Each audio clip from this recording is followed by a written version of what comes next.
হায় হায়।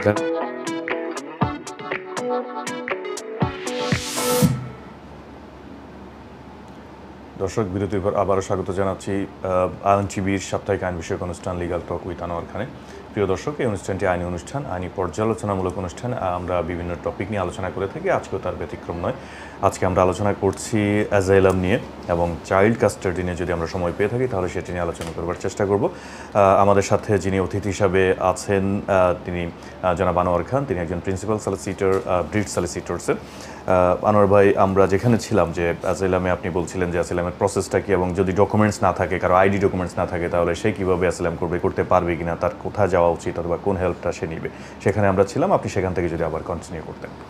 এই জায়গা থেকে আমরা শুরু করি। যদি কারো আইডি হারায় যায়, যে সোর্সে আইডিটা হারছে, সে ফর এক্সাম্পল আপনার বিমানে হারায় গেছে, আপনি বিমানে খুঁজে পান না, এটা রেয়ারলি হবে। বিমানে এটা হবে না। এটা যারা লরিতে আসে, যারা সিতে আসে, তাদের ক্ষেত্রে হইতে পারে। আপনি এখানে ঢুইকাই প্রথমে আগে পুলিশের কাছে রিপোর্টটা করবেন যে আমার ID lost on the way to come here. যদি সেইটা করে তারপরে ইমিগ্রেশনের কাছে যাবেন, অথবা পুলিশের ওইখানেই আপনি ইমিগ্রেশন ক্লেম করতে পারবেন। প্রথমে রিপোর্টটা করবেন যে আমার ID lost, that is the best option. এগুলো আমরা সাধারণত মানুষকে বলে থাকি। এইগুলো কিন্তু ভুল করবেন না, ভুল করলে অনেক সমস্যা হবে। এনিওয়ে, এটা হলো বেস্ট অপশন আপনাকে যাওয়ার। তবে যেই কথাগুলো আমরা আপনাদেরকে বলার চেষ্টা করতেছি আজকে, এই হইল মোরলেস অ্যাসাইলামের প্রসিডিউর। তারপরে স্ক্রিনিং ইন্টারভিউ পরে আপনার যদি সেইটা মোটামুটি ভালো হয়, আপনাকে একটা কার্ড দিবে। সেই কার্ডে আপনি জব পারমিটেড কি পারমিটেড না এগুলো বলে লেখা থাকবে। আপনার অ্যাড্রেস কোথায় থাকবে, কী থাকবে, ওগুলো সব লেখা থাকবে। এবং ফাইনালি যখন আপনাকে ডিল করবে, সেখানে আপনাদের এইটার ডিসিশন দিয়ে দিবে যে আপনার অ্যাসাইলাম গ্র্যান্ট হয়েছে কি হয় নাই। এগুলা অনেক কমপ্লিকেটেড প্রসিডিওর, আপনাদেরকে 1-2 অক্ষরে এগুলো বলা সম্ভব না। তো বরঞ্চ আমরা বাংলাদেশের অ্যাসাইলাম নিয়ে কি হবে এখন। জি, আমরা সেটি নিয়ে আলোচনা আসলে করতে চাই আজকে। যে আমি যেটা শুরুতেই বলেছিলাম যে বাংলাদেশিরা হোম অফিসের স্ট্যাটিস্টিক্স অনুযায়ী 11,000-এরও বেশি বাংলাদেশি ক্লেইম করেছে গত এক বছরে। তো তাদের ক্লেমগুলো ম্যাক্সিমামই পলিটিক্যাল ক্লেম, যে তারা এতদিন দেখিয়েছে তারা বিরোধী দলের রাজনীতির সাথে ইনভলভ, তারা বিএনপি জামাত শিবিরের সাথে ইনভলভ, এবং তাদের ফেয়ার অফ পারসিকিউশনটা মেইনলি এসেছে আওয়ামী লীগের পক্ষ থেকে। বর্তমান আওয়ামী লীগ বলবো না, বর্তমান সরকার, যে সরকার ছিল কিছুদিন আগেও, গত সপ্তাহ পর্যন্ত যে সরকার ছিল তাদের পক্ষ থেকে। তো এখন তো সেই সরকার আর নেই ক্ষমতায়, নতুন একটি গভর্নমেন্ট এসেছে যেটি ইন্টারিম গভর্নমেন্ট নামে। এখন ধরেন বিএনপি অথবা জামাতের লোকজন যারা, তাদের সরকার কিন্তু এখনও আসেনি। তো সেক্ষেত্রে আরেকটা থার্ড পার্টি এসেছে, এক্ষেত্রে তাদের অ্যাসাইলামগুলোর আসলে কি হবে, তাদের এখন কি করা উচিত, অথবা এই গভর্নমেন্টই বা তাদের কিভাবে ডিল করবে? That's a very good question. এইটা হইল আলোচনা করা দরকার এখন। সম্মানিত দর্শক শ্রোতা, আমরা একটা শব্দ আমি উচ্চারণ করছিলাম, আমরা কান্ট্রি রিপোর্ট বলি। বিষয়টা এমন যে এই দেশের গভর্নমেন্ট প্রত্যেকটা দেশের হিউম্যান রাইটস সার্বিক পরিস্থিতি নিয়ে একটা রিপোর্ট পেশ করে, ইউজুয়ালি ইয়ারলি। এখন বাংলাদেশের এখন পর্যন্ত যে কান্ট্রি রিপোর্ট আছে, তাতে বিরোধী দলের, তখনকার সময়ের বিরোধী দলের লোকজনের ফেয়ার অফ পারসিকিউশন ছিল, বা অ্যাটলিস্ট ফুল না, বাট হিউম্যান রাইটসের উপরে ছিল, ওইখানে জুডিশিয়াল ইমব্যালেন্সের উপরে ছিল কিছুটা। সেই জন্য বাংলাদেশিদের ভিসা অনেক হয়েছে। এই একজ্যাক্ট স্ট্যাটিস্টিক্সটা আমার জানা নাই, বাট 2023-এ বাংলাদেশিদের প্রচুর ভিসা হয়েছে, প্রচুর। বিশেষ করে এই ইলেকশনের পরপরই অনেকগুলো ভিসা হয়েছে। এখন এই বিষয়গুলা এখনই ফোরকাস্ট করা খুবই ডিফিকাল্ট আছে। এখন বর্তমান সরকারের মেয়াদ মাত্র 2 দিন, বাট খেয়াল রাখতে হবে, আমি আপনাদেরকে বলে রাখি, আমরা জানি না এই সরকার কতদিন থাকবে, দেশের কান্ট্রি রিপোর্ট কোন দিকে যাবে। আজ পর্যন্ত বাংলাদেশের কান্ট্রি রিপোর্ট খুবই খারাপ। দেশে বিভিন্ন ধরনের দমন পীড়ন এখনও চলছে, ডাকাতি হচ্ছে বা যেই হচ্ছে। আইনশৃঙ্খলা পরিস্থিতি স্বাভাবিক নয়। এখন বিষয় হইল পলিটিক্যাল। বাংলাদেশের যারা পলিটিক্যাল অ্যাসাইলাম সিক করে আপনাদের একটা গ্র্যান্ট হয়ে গেছে, হোপফুলি এটা যেহেতু একবার গ্র্যান্ট হয়ে গেছে, আপনাদেরকে 5 বছরের ভিসা দিছে বা হোয়াটএভার, বা আপনারা সেটেল হয়ে গেছেন, তাদের ক্ষেত্রে as far as law is concern এদেরকে রিটার্ন করানো একটু ডিফিকাল্ট হবে। এটা একদম যদি খুব সিরিয়াস ম্যাটার না হয় এটা পারবেন, এটা কোর্টে গেলে কোর্ট এটা বন্ধ করে দিবে। এটা হইল যারা পেয়ে গেছে। আর এই বিষয়ে আমি আপনার সাথে একটু জাস্ট অ্যাড করতে চাই যে গত যে সরকার ছিল এখানে, টরি গভর্নমেন্ট, তারা 2015-এ একটি আইন করেছিল যে অ্যাসাইলাম সিকাররা আগে যখন অ্যাসাইলাম পাইতো পরবর্তীতে তারা অটোমেটিকভাবেই সেটেলমেন্ট পেয়ে যেত, সেখানে কোনো রিভিউর কোনো অপশন ছিল না। বাট 2015-এ একটি আইন করেছে, যে আইনের আইনটি এক্সিকিউট করেছে 2016 থেকে। সেখানে বলা হয়েছে যে তারা রিভিউ করবে যখন ইনডিফিনিট লিভ টু রিমেইনটা দেওয়া হবে। তো সেক্ষেত্রে এই যে আমাদের বাঙালিরা যারা এখন যদি আমরা কেউ অ্যাসাইলাম পেয়ে থাকি এখানে, তাহলে আফটার 5 ইয়ার্স যদি তার দল ক্ষমতায় চলে আসে, সেক্ষেত্রে এই রিভিউর কারণে তার ক্ষতি হতে পারে কিনা? একটা বিষয়, it's a good question actually. এটা একটা কেস ল আছে, আমার নামটা মনে পড়ে না এখন। এটা নিয়ে একটা কেস ল বাংলাদেশের পার্সপেক্টিভে না, অন্য পার্সপেক্টিভে তারপরে আসছিল, এবং এটা মনে হয় কোর্ট অফ আপিলে একটা ডিসিশন আছে এই রিভিউতে, মানে ইন্ডিভিজুয়াল কেসের ফ্যাক্টের উপর ডিপেন্ড করবে। নাও এখন যদি সে ফর এক্সাম্পল বাংলাদেশে ছাত্র দলের একটা ছেলে বা ছাত্র শিবিরের একটা ছেলে বাংলাদেশে ফেয়ার অফ প্রসিকিউশন ছিল, এখন তার যদি কোনোভাবে এটা এখনও কন্টিনিউ করে, হোপফুলি এটা খুব নেগলিজিবল ওয়েতে হবে, বাট কোর্টে এটার প্রোটেকশন হবে খুবই কম। সিরিয়াসলি যদি আমি বলছি কেস ল আছে, ওইটা কিন্তু ইন্ডিভিজুয়াল ফ্যাক্টের উপরে বলা আছে, কিন্তু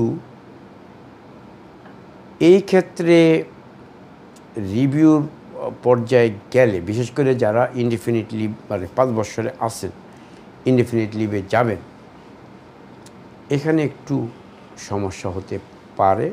এটা একটু সিরিয়াসলি আপনারা যাওয়ার আগে, একদম মানে ইনডিফিনিট লিভ অ্যাপ্লিকেশন করার আগে একটু সিরিয়াসলি আপনারা অ্যাপ্লিকেশনটা আগেই একজন লয়ারের সাথে ভালো করে পরামর্শ নিয়ে নেবেন। এটা কিন্তু একটু জি, ধন্যবাদ আনোয়ার ভাই। আমাদের একটি কল আছে। কলার, আসসালামু আলাইকুম, কোথা থেকে বলছেন এবং আপনার প্রশ্নটি কি?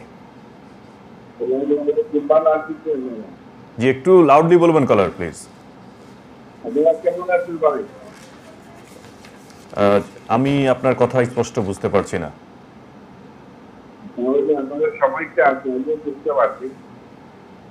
জি, আপনি কি একটু লাউডলি বলবেন প্লিজ? জি, আমার কথা কি? জি, এখন একদম ক্লিয়ার। জি, এখন বলুন। আমার একটা প্রশ্ন হলো, জি, ব্রিটিশ সিটিজেনশিপের জন্য কি কি টেস্ট ডকুমেন্ট লাগে? আপনার প্রশ্নটা হলো ব্রিটিশ সিটিজেন হবার জন্য কি কি টেস্ট দিতে হবে? জি জি জি, ধন্যবাদ। তার মানে আমরা ধরে নিচ্ছি আপনার আইএলআর আছে, এখন আপনি সিটিজেনশিপ অ্যাপ্লিকেশন করবেন, সেটার জন্য আপনার রিকোয়ারমেন্টসটা কি? জি, আনোয়ার ভাই একটু সংক্ষেপে। আমার একটা প্রশ্ন ছিল। এনিওয়ে, সম্মানিত দর্শক, আপনার প্রশ্নের জন্য ধন্যবাদ। এখানে একটু কনফিউশন আছে। আপনি যদি কত সালে আইএলআর পাইছেন, তখন কি আপনাকে লাইফ ইন দ্য ইউকে দিতে হয়েছিল কি না, ইংলিশ টেস্ট পাস করতে হয়েছিল কি না? মোস্টলি মানে এখন পর্যন্ত লাস্ট 10 ইয়ার্স পর্যন্ত যারা ইনডিফিনিট লিভ কার্ড আছে সবারই কিন্তু লাইফ ইন দ্য ইউকে দিতে হয়েছে এবং ইংলিশ টেস্ট দিতে হয়েছে। যদি আপনি দিয়ে থাকেন আগে, আপনার ন্যাচারালাইজেশনের জন্য কিছুই লাগবে না, একটা ফর্ম ফিল আপ করে ফি দিয়ে আপনি জমা দিয়ে দিবেন, হয়ে যাবে। আপনার কিছু দিতে হবে না। আপনার একটা কথা ন্যাচারালাইজেশনের জন্য, yes, that's a very serious matter. Usually ন্যাচারালাইজেশনের জন্য, আমি জানি না আপনি কোন রুটে গেছেন, ইউজুয়ালি তারা 10 বছর কিছু ডকুমেন্ট চায়। যদি আপনি 5 বছরের রুটি স্পাউস হিসেবে যায় থাকেন, তাহলে 10 বছর কোথায় পাবেন? এই ডকুমেন্টসগুলো হলো মূলত আপনার পে স্লিপস, P60 এক ধরনের ডকুমেন্টস দিতে পারে যে আপনি এই দেশে আসেন, কাজ করতেছেন। আপনাকে এই জায়গাটা প্রমাণ করতে হবে after indefinite leave to remain there is a clear law যে আপনি 2 বছরের বেশি এই দেশের বাইরে থাকতে পারবেন না।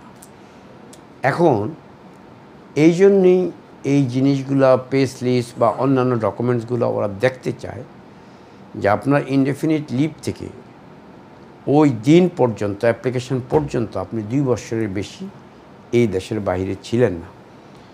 তখনই আপনাকে ওই পে স্লিপ দিয়ে ওই P60 দিয়ে এগুলা প্রমাণ করতে হবে যে আপনি 2 বছরের বেশি দেশের বাইরে ছিলেন না।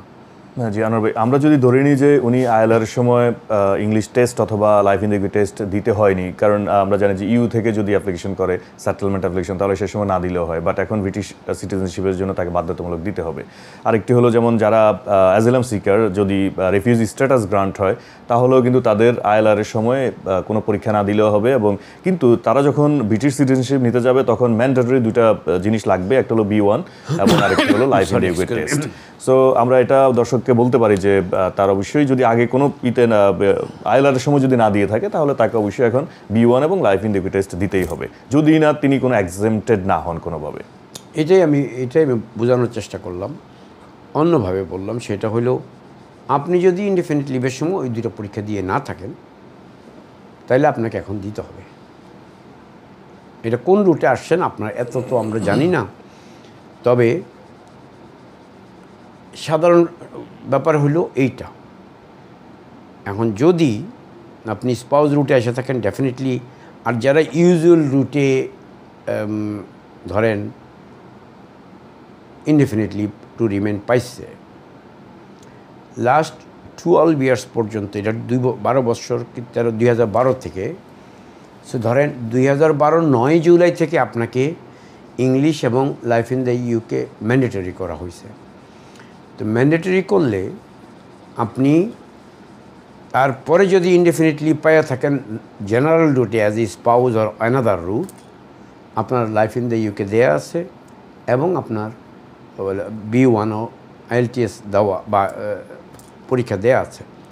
যদি না হয়, যদি আপনি অন্য রুটে এসে থাকেন, তখন আপনাকে এখানে ম্যান্ডেটরি এই 2টা পরীক্ষা দিতে হবে।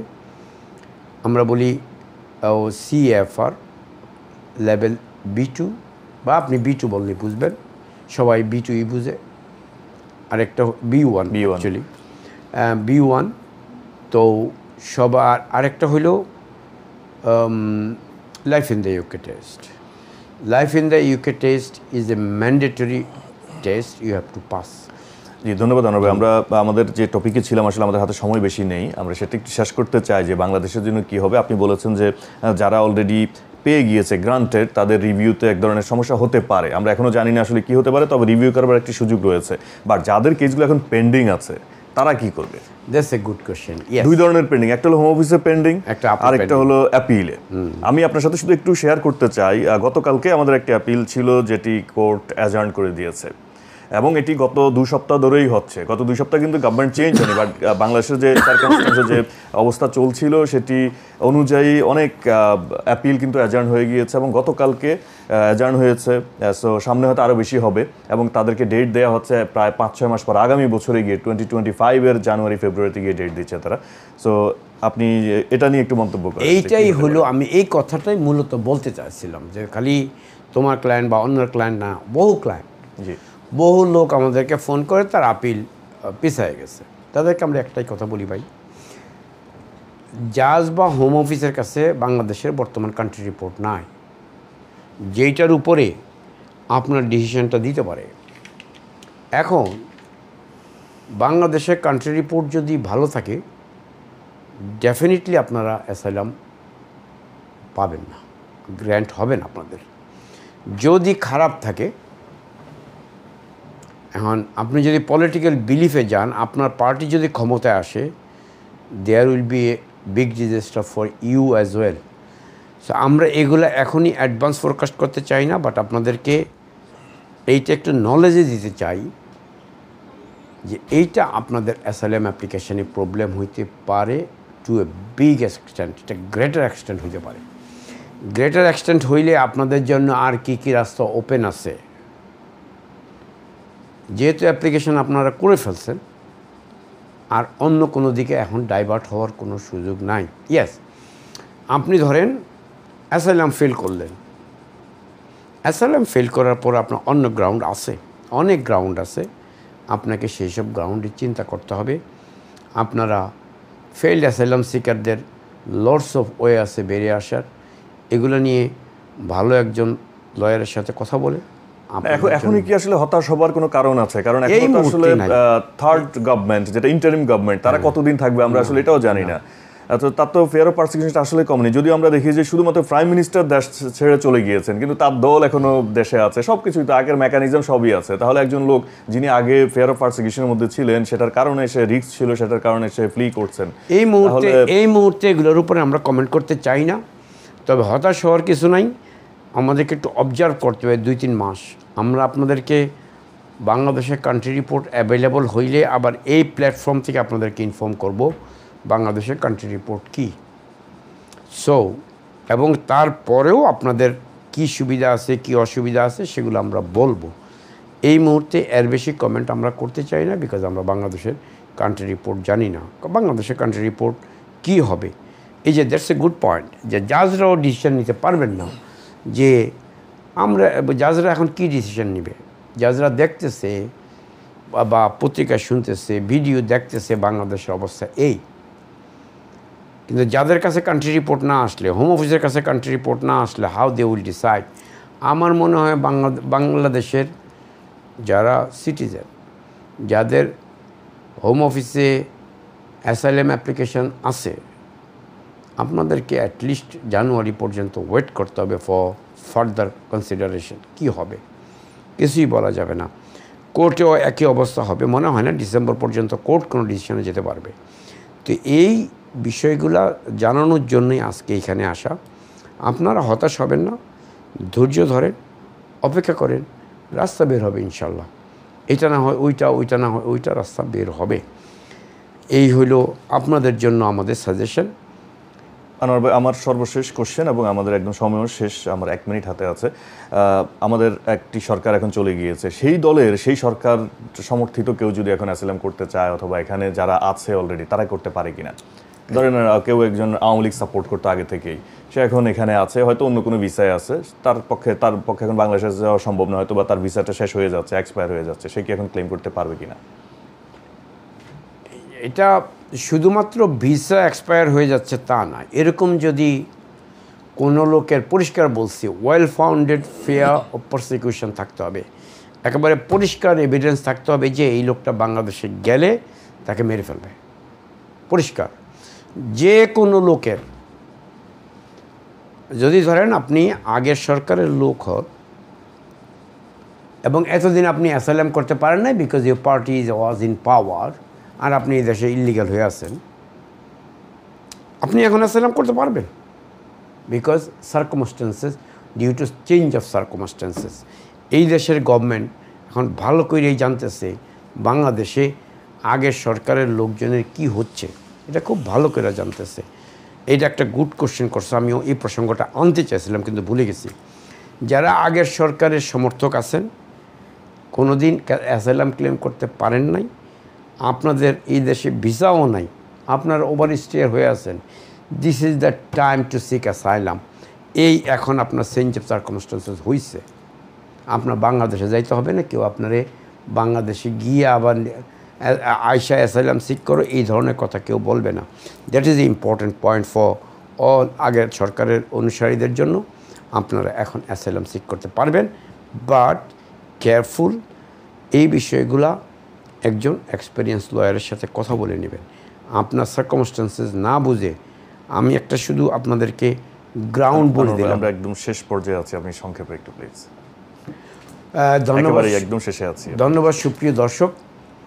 আমরা আজকে ইচ্ছা করি এই ইস্যুগুলো আনছিলাম যাতে আপনাদের একটা সাধারণ নলেজ হয়, এবং দুইটা ইম্পর্টেন্ট কথা আজকে আলোচনা করতে যাচ্ছিলাম, সেই দুইটা কথাই আমরা করতে পারছি। আগের সরকারের সমর্থক যারা আছেন তারা অ্যাপ্লিকেশন করতে পারবেন কিনা, আর বর্তমানে যদি অন্য কোনো দলের মতাবলম্বী হন তাদের অ্যাপ্লিকেশনের ফিউচার কি হবে।